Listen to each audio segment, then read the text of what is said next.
Vedare tinokuchingamidzai zvekare kune chimwe chirongwa pano paZim Facebook Secrets and Confessions. Tatsuka zvekare nemamwe mamessages. Regedzai tibva tapinda mumamessages edu atatsuka takakubatirai. Message yedu yekutanga yakamira sekudai so. Hanzi makadi zvenyu mukoma. Ndinokumbirawo kuti munge muchindiposterawo nyaya yangu makavigawo chitupa changu. Iniwo confession yandiunza pano mukoma ndine secret ndakachengeta mumwoyo mangu yandisati ndakamboudza kana ani zvake. Kunyange mudzimai wangu haatozvizivi kuti mari iyo yandakashandisa pakunomuroora yainge iri mari yeropa mushure mekunge ndakonzeresa kuti friend yangu inge ichipondewa because ndakamutengesa kune rimwe syndicate apo patainge tichiita zvechikorokoza.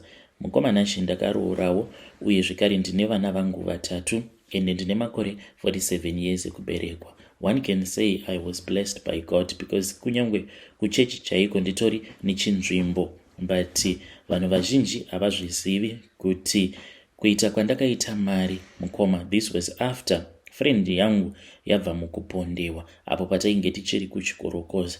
Nefriend yangu uyu takawirirana kubva tichiri kuprimary high school, then ndokubva tachizotangawo kuita zvechikorokoza. Makore acho iwawo vanhu vazhinji vainge vasati vatanga kuita zvechikorokoza, saka ndakatora advantage yekuti taiendako kuchikorokoza vabereki vedu vasingazvizivi. Saka nerimwe zuva takati tiriko kumakomba, iniwo ndainge ndava kudanana nemusikana wangu uyo akazova mukadzi wangu. Ndipo apo mukomanashi friend yangu paakazoenda, ini ndikabva ndazosara hangu ndichisasana nemusikana wangu because ndakazotonorara kumba kwevabereki vake, naiyewo ainge asingatozvizivi kuti tinoita basa rekukorokoza. Mukomanashi ndipo pandakazoona kuti vainge vaita mari, saka asati adzokera kumba ndo pandakabva ndazoti tadii tamboenda tikanonwa doro. Mukomanashi ndainge ndatobatwa nemweya wehumhondi neruchiva, but kuti ndinge ndichimuponda ndiri ndega ndainge ndichinzwa kutya kuti ndaikwanisa kuzosungwa. Asi ndakazoita mastermind ndokubva ndazoronga nevamwe vakomana vandaiziva. Mukomanashi ndivo avo vakabva vachizotanga kunetsana naye. So ainge aine chibhegi, mubhegi umu ndo mainge muine goridhe racho.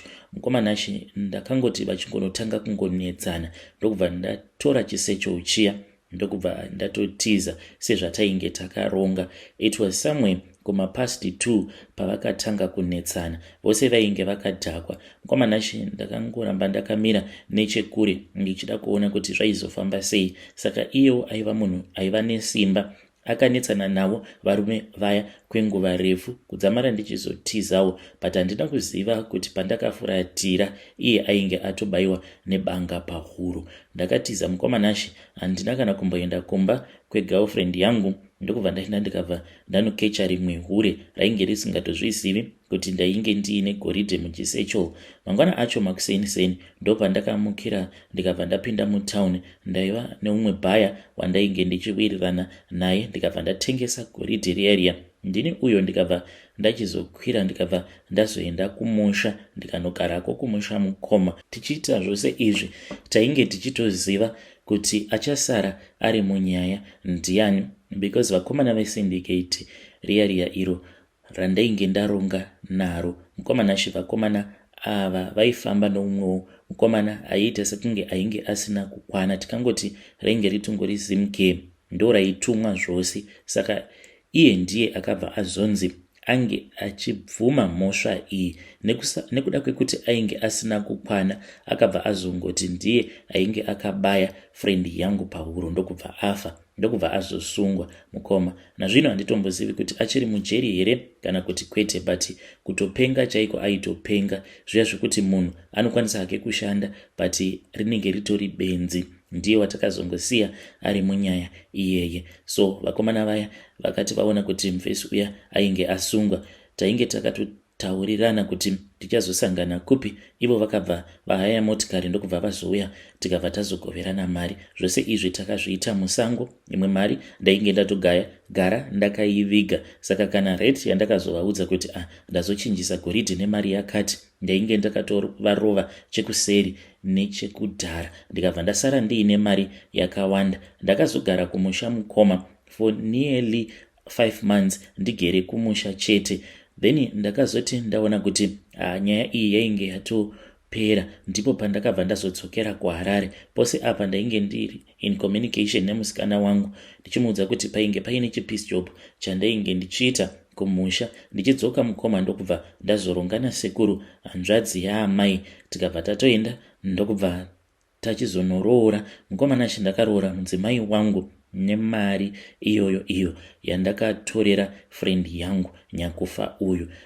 Mukoma ndaiti zvimwe kuda ndichazotanga kuona chipoko chake, but kubva ipapo kusvika pari nhasi handina kana chandinomboona. So ndauyawo pano ndiine secret yangu iyi. Shungu dzangu ndedzekuti ndinoda kuzogadzirisa nyaya iyi ndisati ndafa, nekuti vana vangu vari kukura. Ndinoti kana ndakatarisa vana vangu ndine mibvunzo yandinozvibvunza kuti zvino kana kuri kunzi ndikatorwa nenguva nyaya iyi ndisina kuigadzirisa, vana vangu havazosari vachitambudzwa here nemweya wemufi, kana kuti iyewo akatofa zvake akazorora. Nhai panoda proof yei kuti unge uchiona kuti mweya wengozi unokuteverera? Because as far as I can see, God has blessed me. Ndinemba muno muHarare, ndine business, ndine motikari, ndine mudzimai wangu akazvinakira, uye zvekare ndine vana vangu mukoma. So I have been blessed kuti muchinda uyu mweya wake wakazorora here,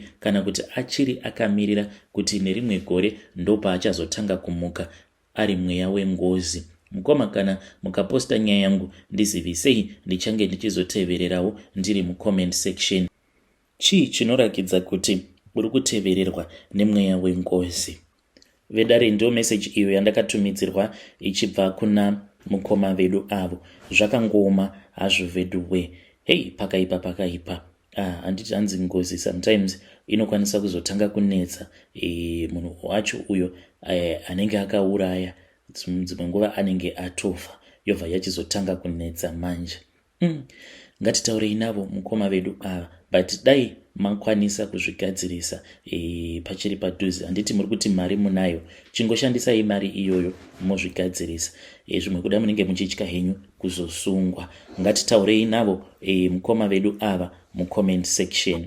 Regedzai tibva taenda panyedu inotevera.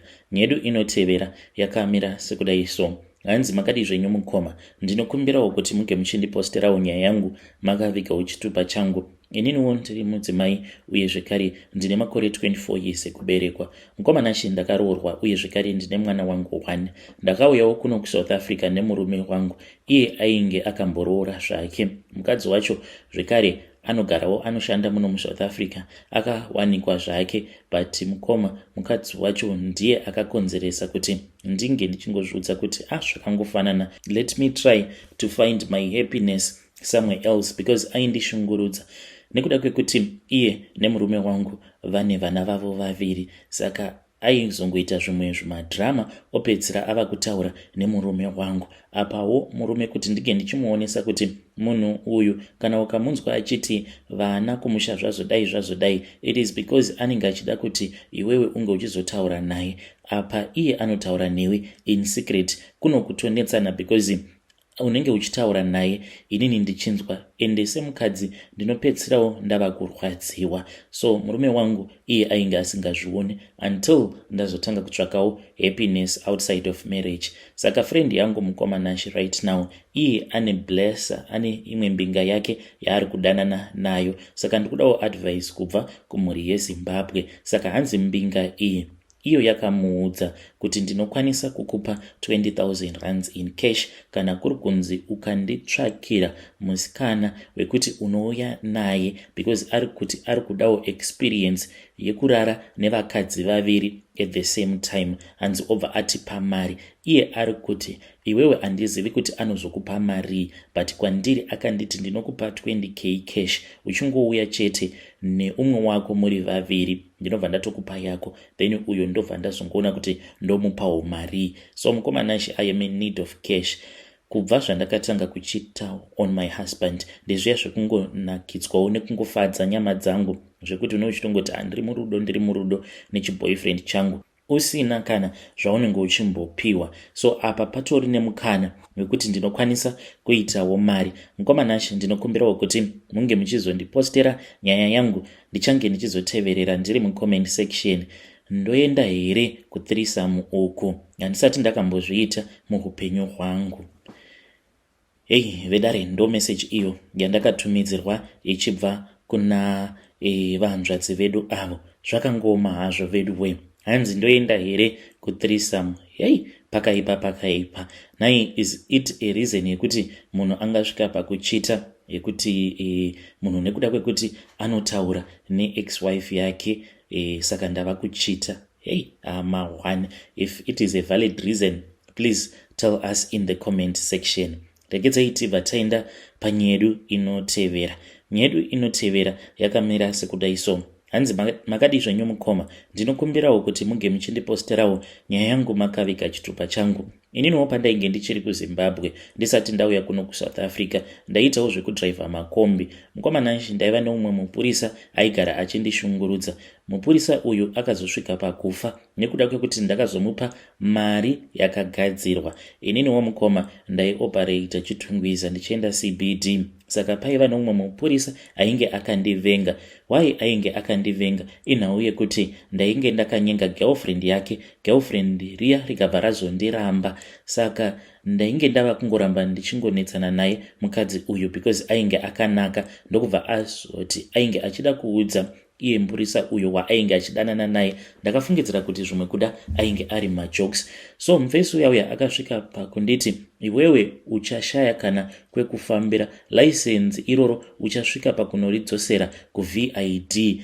Wazvinzwa here mufana? Mukoma Nashe, ndaiti kunyange ndikachinja route, but still nekuda kwekuti vanhu ava vanenge vachizivana, ndaingoshungurudzwa kwose kwandinenge ndaenda. Ndikabva ndazoti mufesi uyu anoda kundijairira. Saka ndaizviziva kuti munhu uya wekuti aida mari zvisingaite. Semazuva ose, one day ndakati ndichidarika neparoadblock, ndokubva amisa motikari. Mukoma Nashe, vanhu vakapopota. Umwewo akabva azongoti uyu murume uyu anoda kuenderwa kun'anga. That is when I got that idea. Saka ndakabva ndachizotanga kutsvaka n'anga, ndokubva ndazosanganawo nomumwe mudhara wekuMbare. Akabva anditi, aiwa, uya kuno ne10 US. Kana ukauya ne10 US, 5 ndinotora, 5 ndiyo yandichagadzira. Wobva waenda wobva wanomupa. Mukoma Nashe, ndakaenda ne10 US iyaya, then mudhara uyu ndikamupa 5, then 5 US akabva aigadzira, ndokubva azoisa mukaplastic. Akanditi mari iyi yaifanira kuti inge ichizogaramo mukaplastic, ende mukaplastic umu mainge muine mafuta, but ainge asina kuwanda kwemazuva anokwana iwo kuita 7. After that mari iyoyo ndaifanira kuti ndige ndichizoiomesa, asi not in direct sunlight. Ndaifanira kungoisa kana pamumvuri kusvika yaoma. Mukoma ndakabva ndazoita saizvozvo. Zvino nguva dzakazoti dzava kuma6 PM. So mufesi uyu ainge atori paroadblock. Mukoma ndokubva azondimisa, ndikabva ndangomupa mari iyaya. Akatoshamisika because nguva zhinji taitombotanga tanetsana ndichiti chamara ndinaka namari, but ipapo ndakatongomusira che5 ichocho, ndokubva atofara paya. So mufesi uyu akazotanga kurwara. Vazhinji vaingoti iedzi, but n'anga iya yakatondiudza kuti yainge iri kenza. Muchinda uyu akarwara zvainge zvava kutonzwisa tsitsi. Ndakazodzokera kwaari mundara uya. Saka ndichidzokerawo kuya mukoma, ndokubva ndazonzwawo zvichinzi mundara uyu vainge vakatomuendesawo kumusha because ainge achirwara. Apawo mari ndainge ndisitomborina, zvinhu zvainge zvakaoma. Saka ndakakalkulata ndikaona kuti kuti ndige ndichimutevera mundara uyu, mari yacho handina. Ndikabva ndazongosiya nawo nazvo. Mupurisa uyu akazosvika pakufa mukoma. Akati afa, pandakangonzwa zvichinzi mufesi uyauya akashayika. Mukoma Nashe, ndakanzwa hana yangu ichirova, but ndikangodzikamisa hangu hana yangu. Mukadzi uya ndakazombomunetsa, tikazombodanana, but ndakazotoona kutoti rainge ritoriwo hure. Iye ainge achitongomhanyisana nevanhu vainge vaine mari. Ndokubva ndazongoramba nawo naye kusvika pari nhasi. Mukoma, handina kana zororo mumwoyo mangu nekuda kweizvo zvandakaita. Kana mukaposta nyaya yangu ndizivisei, ndichange ndichizotevererawo ndiri mucomment section. Vedare, ndo message iyo yandakatumidzirwa ichibva kuna mukoma vedu avo. Hei, zvakangooma hazvo vedu way. Hanzi ndiyowo secret yangu iyo yandiinayo. Ngatizamei kuti tinge tichitaura navo mukoma vedu ava mucomment section. Hanzi vamwe vaingoti eHIV apa munhu ndini ndainge ndakamugadzira ndokubva azonzi icancer. Mupurisa uyu ndokubva azofa. But hanzi aindinetsa pamaroad block. Aitoti license rako iri uchasvika pakunoridzosera kuVID. Hey, pakaipa. Ngatitaurei navo mukoma vedu ava mucomment section. Muchatodzwa vamwe vachiti wakagona iwe, but pakazotofa munhu kaapa. Regedzai tibva taenda panyaya yedu inotevera. Nyaya yedu inotevera yakamira sekudai so. Hanzi makadi zvenyu mukoma, ndinokumbirawo kuti munge muchindiposterawo nyaya yangu makavigawo chitupa changu. So ininiwo mukoma Nashe ndinoda kureurura kuti ndakaromba, but ndichinoromba ndainge ndisingatozivi kuti apa ndava kutorombesewa. Ndainge ndichiitawo mabasa awa ekuvaka, but pari zvino zvangu, even though ndichiri nechikambani checonstruction muno muSouth Africa, but I just go there kunotora maquotation nei. Ndine vashandi uye zvekare nditori nemasupervisor vanorana maday to day runnings kubasa ikoko. So iniwo mhiko dzangu mukoma Nashe, izvi ndakazotozviziva mushure mekunge mafuta aya elucky apera. Ndo pandakangotanga kunzwa ndichinanairwa. Umwe musi ndakapepuka, it was somewhere kuma 3 am, ndokubva ndazoona kamwe kanhu kainge kari kadiki kanhu kaya kainge kachindinanaira kachitambesa sikarudzi yangu kakabva kazonyangarika. Ndakabva ndati kochiko ichi, kasi pane munhu ari kundiroya here? Mukoma Nashe ndakazodzokera kun'anga kuya ndichinoudza sekuru vaya kuti mafuta aya zveshuwa ainge akandishandira uye ainge apera. Sekuru vaya vainge vasitomborika kana mumudhu, vaitova mubed mood. Vakabva vanditi, iwe wakaita mari kwenguva refu, sei usina kudzoka pano? Wava kudzoka pano nekuda kwekuti uri kusangana nemaproblems. Mukoma Nashe ndakabva ndatoona kutoti ainge atova ma1, because vakabva vati uri kufanira kuti unge uchindiripa mari yacho yavainge vachida. Vakanditi vainge vachida mombe dzinokwana idzo kuita 10. Apa ing'anga yemuno muSouth Africa, apa mombe dzemuno muSouth Africa dzinodhura. Ndikati sekuru mari iyoyo yakawanda. Vakanditi kana usingadi kundipa mombe dzangu uchaona hako. Mukoma Nashe vakabva vazondiudza kuti vainge vachida chikwambo, saka zvikwambo izvi vanozvigadzira vobva vazozvitengesa. Muno vanozviti zvimatokoloshi, but vanoshandisa ropa remunhu nemweya wemunhu. Ndipo apo pandakabva ndachizonyora zita remwana wangu last born, mwana wangu musikana ndiye wandakachekeresa, because mari yekuti ndige ndichikwanisa kubhadhara yainge iri equivalent to mombe dzinokwana idzo kuita 10 ndainge ndisitomborina. Ndokubva ndaurayisa mwana wangu. Zvino mukoma Nashe vakabva vazondiudza kuti sezvo zvinhu izvi zvainge zvapanduka, ndava nemhiko dzandinofanira kuti ndige ndichipota ndichitevedzera. Mukoma Nashe, pamba ndakabva ndazodzvara rimwe ruva. So ndakati ndadzvara ruva iri mukoma, each and every day kana dzikangoti 3 am ndinofanira kuti ndige ndichimuka ndinobva ndaenda mune imwe spare bedroom iyo yatisingashandisi. Saka ruva riya ndakaridzvara rakanangana nepawindo remuspare bedroom. Saka dzichimbonoti 3 am ndinoenda murumu imomo ndobva ndanogara zvangu ndakangotarisana naro ruva iroro. Ndo mhiko dzacho dzandinofanira kuti ndige ndichitevedzera. Then dzinozoti kana dzava kuma past 5 ndinofanira kuti ndige ndichienda zvekare paruva racho iroro. Then ndobva ndazotanga kuridiridzira. Ndinoridiridzira ndichishandisa mukaka unenge uri fresh, but ndine nguva dzekuti ndinotoenda ndobva ndatonotenga huku iyi haifaniri kuti inge ichionekwa nemukadzi wangu. Ndobva ndazoislota ipapo pacho pandinomuka. So mazuva adarika awo mukadzi wangu akazoti mwana tiri kufanira kuti tinge tichifamba naye, tine mwana wedu musikana. Saka iye akabva azoudza amai vake kuti pane murume anouya achirara naye. Ndokubva atorakidza amai vake chipfeko chake chemukati chainge chakazara urume. Mwana wangu uyu mukoma Nashe, do you know how old she is? She is only 13 years old. Mukoma Nashe, ndauyawo pano ndiri kutsvakawo rubatsiro, but ndikuda kuti uyo anozondibatsira ange achizondibatsirawo in secret. Kunyangwe zvikanzi ing'anga, mufundisi, muprofita, whatever, pari zvino handina kana basa nazvo. Dambudziko riripo nderekuti n'anga dzemuno muSouth Africa idzo mukoma Nashe dzinotoita zvekutogadzira zvikwambo. Saka kana ndikadzokera kuya ndinokwanisa kuzonzi chekeresa zvekare umwe mwana wako, zvinhu zvako zvinge zvichiita. Asi kana iri mari, aiwa mari ndiri kuita mari muno mumuJoni.